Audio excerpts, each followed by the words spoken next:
In 1990, the average Chinese citizen lived on less than $1 a day.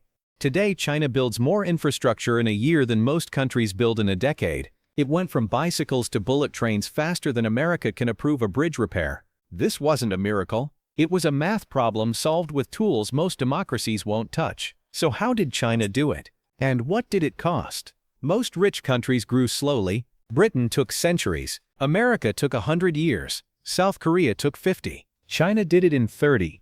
That's not normal. The standard path to wealth is messy: open markets, factories, rising wages, innovation, slow and unstable. China compressed all of it by ignoring rules. Rich countries spent generations writing. In 1978, Deng Xiaoping opened China's economy, but only partially. Foreign companies were allowed in, but they couldn't fully own their operations. They had to partner with Chinese firms. Share technology. Train Chinese workers. If you wanted access to Chinese consumers, you played by China's rules. Apple didn't just sell iPhones in China, it taught China how to build them. That wasn't accidental. It was policy. The real driver wasn't copying technology. It was state-controlled banking. In market economies, banks lend based on profit and risk. China scrapped that model.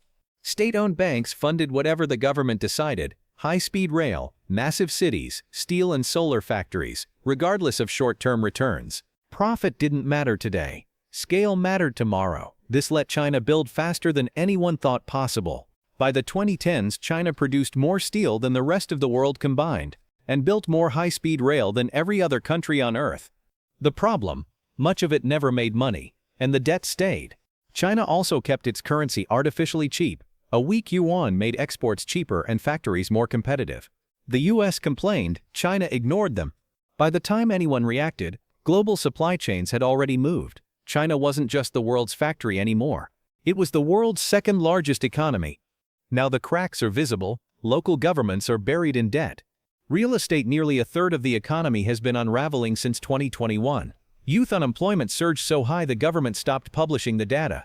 The same centralized control that powered growth now makes change harder, because breaking rules is easy. Fixing the consequences isn't.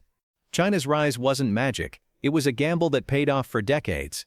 The question now is whether the system that built this engine knows how to slow it down before it overheats.